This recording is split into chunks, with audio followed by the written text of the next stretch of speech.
పెద్దలు, నేను ఎప్పుడు నా మెంటర్గా భావిస్తున్న గౌరవ కేంద్ర మంత్రి కుమారస్వామి గారికి, అదేవిధంగా వేదికమైన ఇతర పెద్దలు మహారథులందరికీ నా హృదయపూర్వక నమస్కారాలు.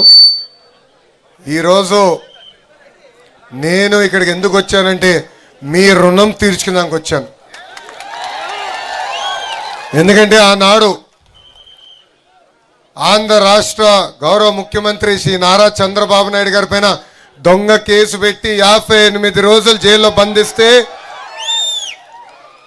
సింధనూరు నుంచి రాయచూరు వరకు పెద్ద ఎత్తున బయటకు వచ్చి మీరు మాకు అండగా నిలబడ్డారు, మమ్మల్ని మీరు నడిపించారు.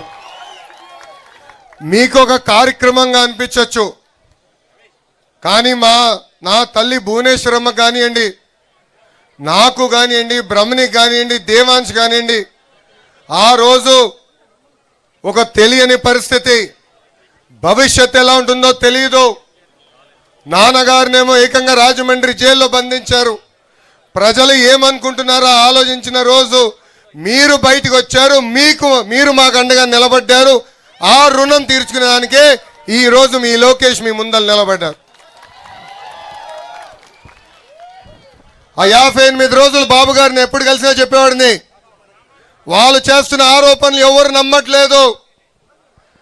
కాశ్మీర్ నుంచి కన్యాకుమారి వరకు భారతదేశం మొత్తం మనతో ఉంది, ప్రత్యేకంగా తెలుగోలు మొత్తం మనతోనే ఉన్నారు, మీరు అధైర్యపడద్దని ఆనాడు చెప్పా. కేసులు పెట్టినా ఇబ్బంది పెట్టినా అనుకున్న దానికోసం మనం అహర్నిశలు పోరాడతాం. విశ్వవిఖ్యాత నడ సార్వభౌమ స్వర్గశ్రీ నందమూరి తారక రామారావు గారు ఏ ముహూర్తంలో పార్టీ స్థాపించారో తెలియదు, కానీ ఆయన పునాది ఎవరు కదిలించలేరు. 1984 నుంచి వలసలుగా మీరు ఇక్కడికి వచ్చారు. పుట్టింది ఆంధ్ర రాష్ట్రం అయినా కర్ణాటక మనం సొంతంగా భావించేవారు. ఒక మాటలో చెప్పాలంటే ఇక్కడ మీ అందరికీ కర్ణాటక సొంత తల్లి లాంటిది. అద్భుతంగా చూసుకున్నారు. మన నినాదం ఒకటే, తెలుగోలు ఎక్కడున్నా చల్లగా హాయిగా ఉండాలి, వాళ్ళకి అండగా నిలబడుతుంది ఆ పసుపు జెండా తెలుగుదేశం పార్టీ.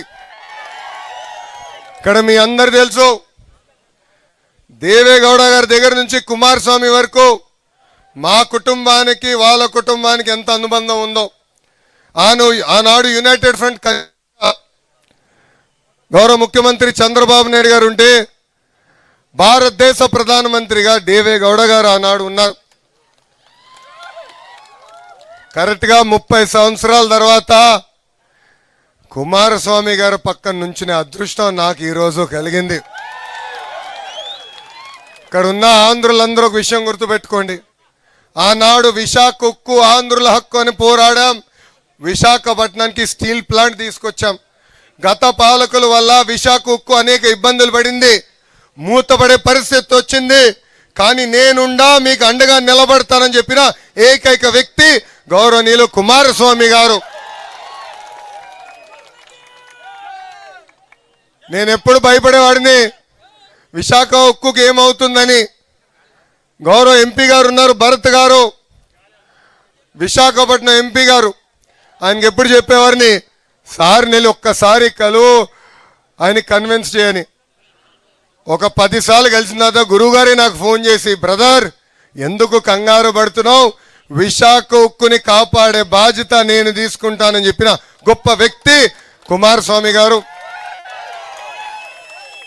అది ఒకటే కాదు, రెండోది ఆర్సిలర్ మిత్తల్ స్టీల్ ప్లాంట్, భారతదేశంలోని అతి పెద్ద గ్రీన్ స్టీల్ ప్లాంట్ ఈరోజు అనకాపల్లికి వచ్చిందంటే దానికి కారణం కూడా కుమారస్వామి గారు.